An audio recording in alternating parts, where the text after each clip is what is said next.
ओ प्रभु जी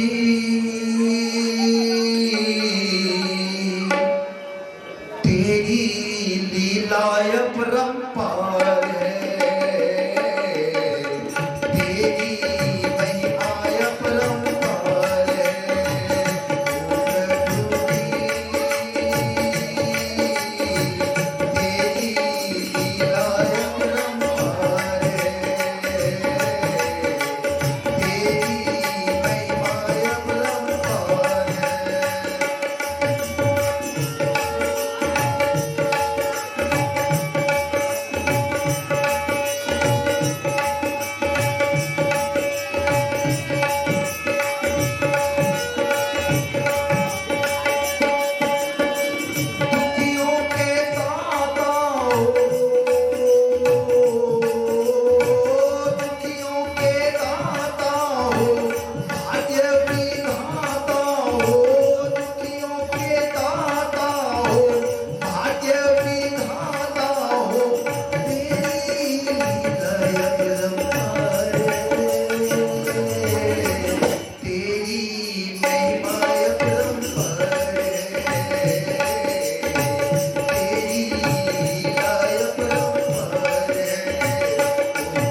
तब मारीच कपट मृग भयऊ अति विचित्र कछु बरन न जाई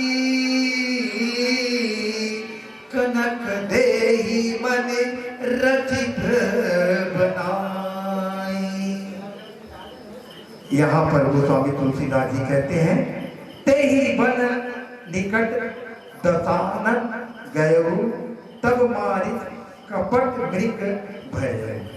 यहाँ पर गोस्वामी तुलसीदास जी कहते हैं जब रावण उसके वन के जिस वन में रघुनाथ जी रहते हैं वहां निकट पहुंच चुके हैं। अति विचित्र कछु बरन न जाए, वह अत्यंत ही विचित्र था। कनक दे मणि रचित बनाई, कुछ वर्णन नहीं किया जा सकता। सोने का शरीर मणियों से जड़कर बनाया था। आगे क्या लिखते हैं नीचे चौपाई में वर्णन है। लखन सिया रामचंद्र की जय।